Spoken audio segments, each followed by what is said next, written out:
Famille, bonjour. J'espère que vous allez bien. Je vous ai dit que j'allais tout vous expliquer. Alors aujourd'hui, je vais vous expliquer pourquoi le magazine Koundan s'est arrêté. Depuis 2013, 2014, 2015, pour ceux qui me connaissent, vous savez que j'ai mis sur le marché un magazine de mode Koundan. Un magazine qui fait la promotion de la tresse africaine, la promotion de la beauté africaine.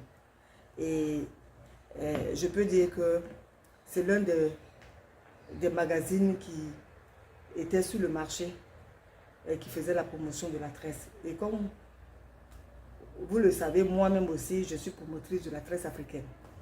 Donc ce magazine-là, quand j'ai commencé à lancer le magazine, tellement je voulais la qualité, je voulais un très beau magazine de qualité, je suis allée jusqu'en Espagne pour aller imprimer mon magazine là-bas. Donc mon magazine, c'est ce magazine, la Koundan Magazine. J'imprimais ce magazine depuis l'Espagne. Donc pour ceux qui veulent avoir des informations même sur ce magazine, www.koundaninfo.com. Tapez www.koundaninfo.com. Vous allez voir le magazine, avoir toutes les informations sur ce magazine. Donc j'imprimais mon magazine en Espagne et puis je vendais mon magazine sur la Côte d'Ivoire. À un moment donné, j'ai élargi. J'ai commencé à vendre dans la sous-région, Burkina, Togo, Mali, Bénin, tout ça. J'ai commencé à vendre le magazine là-bas. Et figurez-vous, il y a eu la crise en Côte d'Ivoire. Quand il y a eu la crise, la banque dans laquelle le compte de mon entreprise était logé, à l'époque BFA, a été liquidé. Et j'étais en Afrique centrale, hein, quand la banque a été liquidée. Un soir, une de mes copines m'appelle pour dire que j'espère que tu as enlevé ton argent à la BFA, hein, parce qu'ils ont liquidé BFA. J'ai dit mais non. Et c'est comme ça que ma galère a commencé.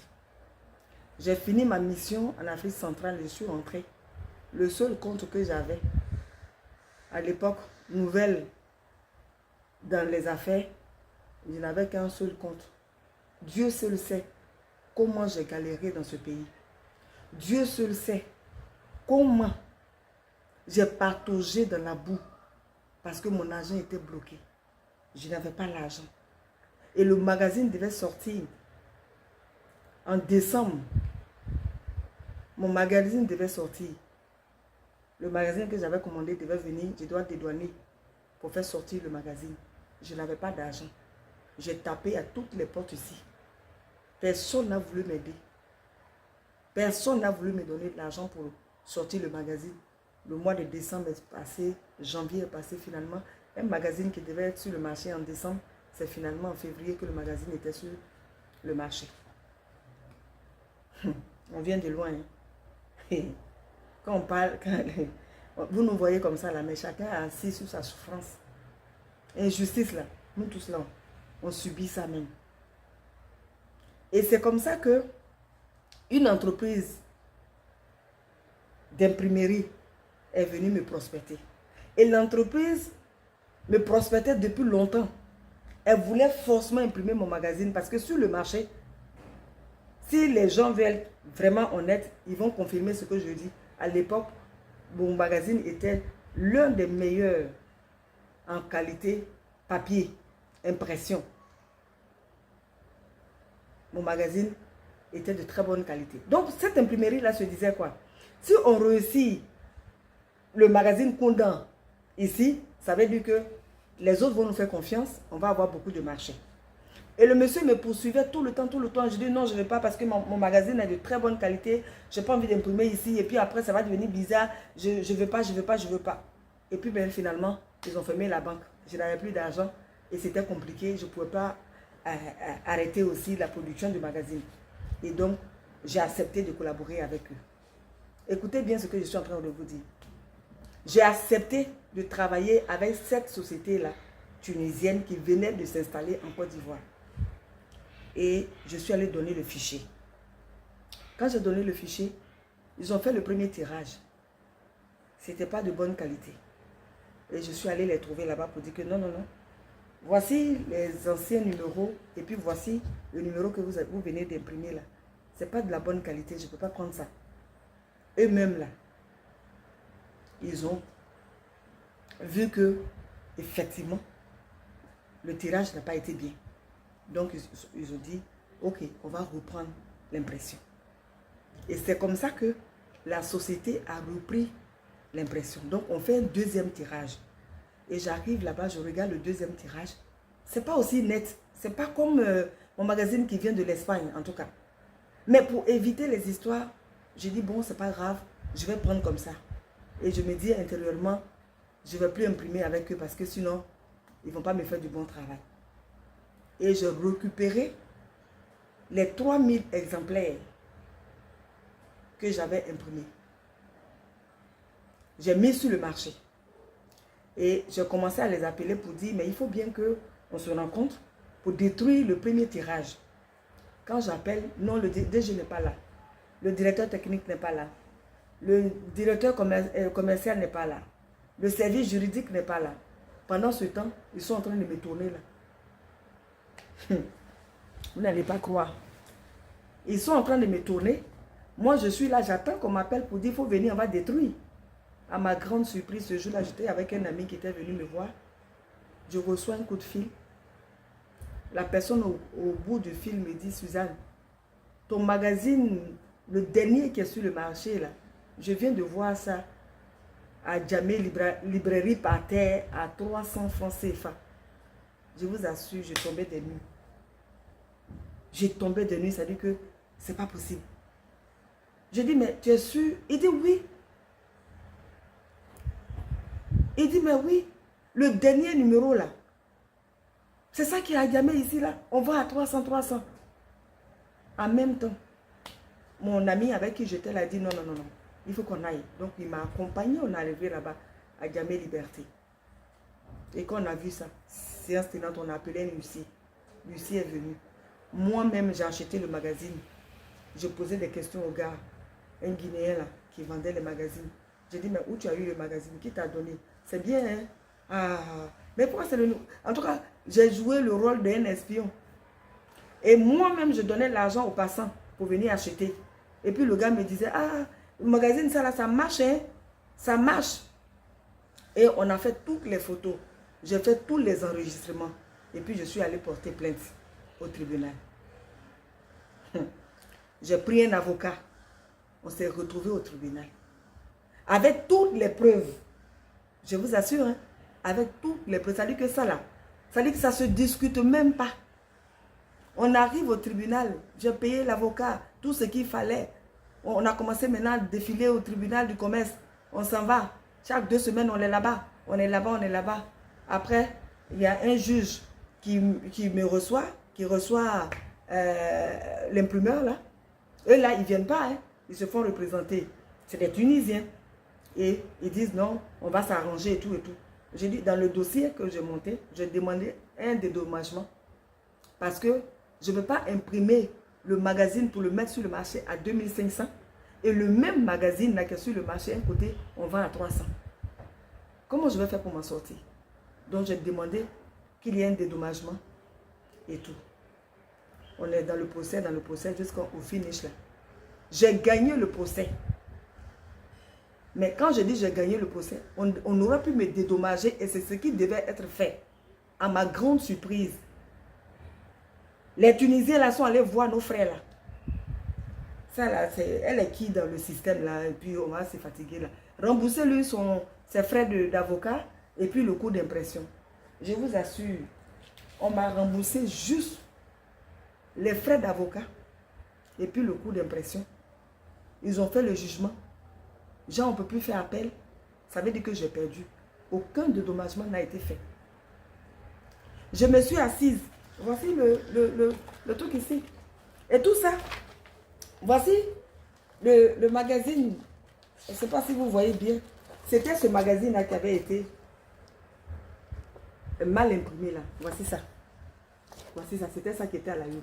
Voici le dossier avec tous les trucs de justice et tout ça. J'ai tout ça, j'ai gardé ça. Et je me dis, mais c'est pas possible. des étrangers vont quitter leur pays pour venir plomber l'activité des Ivoiriens. Je dis au juge là, en tout cas, au départ, même avant, même avant même le... Seigneur. Avant ça même, j'ai rencontré les juges là pour leur dire, j'espère que justice sera faite. Parce qu'un Ivoirien ne peut pas se permettre d'aller en Tunisie, d'aller au Maroc, d'aller au Liban, d'aller en France pour faire ce que les Tunisiens là m'ont fait. Aucun Africain ne peut se permettre ça dans un pays étranger. Donc, vous n'allez pas accepter que des étrangers quittent là-bas, même s'ils ont investi des milliards dans leur entreprise là. Que moi-même là, c'est 10 000 francs qui est dans mon entreprise là. C'est 10 000 francs là. C'est mon argent aussi. Donc, vous n'allez pas faire un jugement façon pour se détruire là. Je vous assure, on dirait que je savais. Vous-même là, quand vous écoutez l'histoire que je suis en train de vous raconter là, est-ce que vous pouvez concevoir que nos frères ivoiriens en Côte d'Ivoire ici, à la justice, peuvent soutenir des étrangers qui vont venir tuer l'entreprise de leurs frères et de leurs soeurs? Et c'est comme ça qu'ils ont tué mon magazine. Tous les efforts que j'ai fait là, c'est comme ça. Et je vous assure, hein, des choses que nous-mêmes, en tant qu'Africains, on ne peut pas faire chez les gens. Eux là, ils viennent, ils font ça et puis ça ne va pas quelque part. En complicité avec nos frères. Quand j'en parle, ça me fait mal. Parce qu'on a tous envie d'entreprendre. On a tous envie de travailler. Mais si on travaille là, que nos frères qui sont dans le système là ne nous aident pas là, on va aller où? On va aller où? Une affaire comme ça, je n'avais même pas besoin, moi-même, de dire quoi que ce soit. Le juge devait dire, mais cette histoire-là, c'est pas normal. C'est pas normal. Une jeune fille qui se bat, un Ivoirien qui se bat, et il est dans son pays, elle est dans son pays. Tu ne peux pas quitter chez toi là-bas pour venir, pour tuer l'entreprise de quelqu'un. On va te dédommager. Ne serait-ce que ça. Toutes les preuves étaient là. Tout le monde. Ça là même, on n'a même pas besoin de faire droit. On n'a même pas besoin d'aller à l'école même pour aller faire un PhD en droit. Que toi-même, tu vois, les faits sont là. Au lieu de détruire le premier stock, ils n'ont pas détruit. Ils ont remis sur le marché. Ils ont donné à leurs gars. Et puis maintenant, ils vendent ça sur le marché à 300. Et ça a tué mon activité. Donc, j'en parle pourquoi? Parce que ce n'est pas la première fois que je subis ces choses-là. Je ne sais pas pourquoi. Mais je trouve que ce n'est pas normal.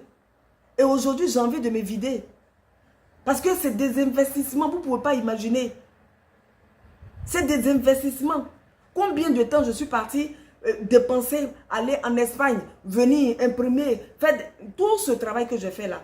Des Tunisiens sont quittés dans leur pays pour venir tuer mon activité. À cause de nos frères, de la cupidité. Tous ceux qui ont fait là, ces juges-là, ils sont là. Hein. On se voit. Ils sont là. Mais je dis, c'est méchant. Apprenez à soutenir vos frères. Apprenez à soutenir les Ivoiriens. On n'a qu'un seul pays. Moi, je ne fais pas la politique. Mais on n'a qu'un seul pays. Quand nous, on va à l'extérieur, on va dans le pays des gens. Là. De toute façon, on nous reçoit. De toute façon, on nous maltraite là-bas. Là. On ne peut pas nous maltraiter dans le pays des gens. Et puis, on va venir nous maltraiter dans nous-mêmes, notre propre pays. Mais pourquoi? Pourquoi?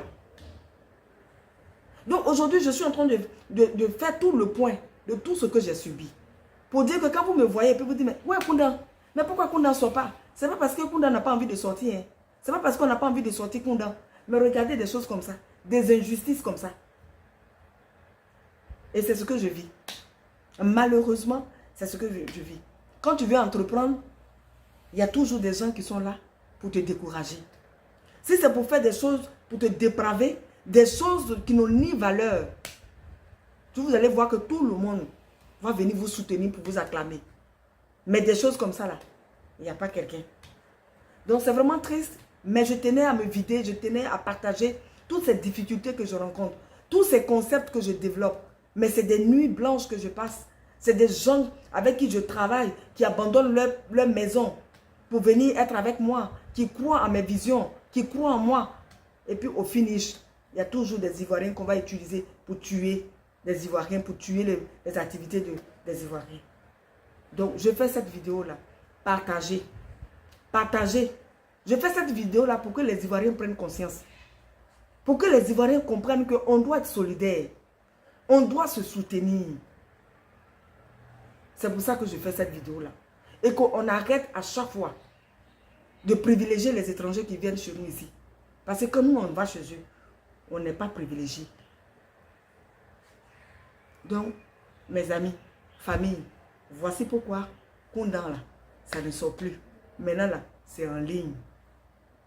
Donc, partagez et que chacun soit fortifié. Merci.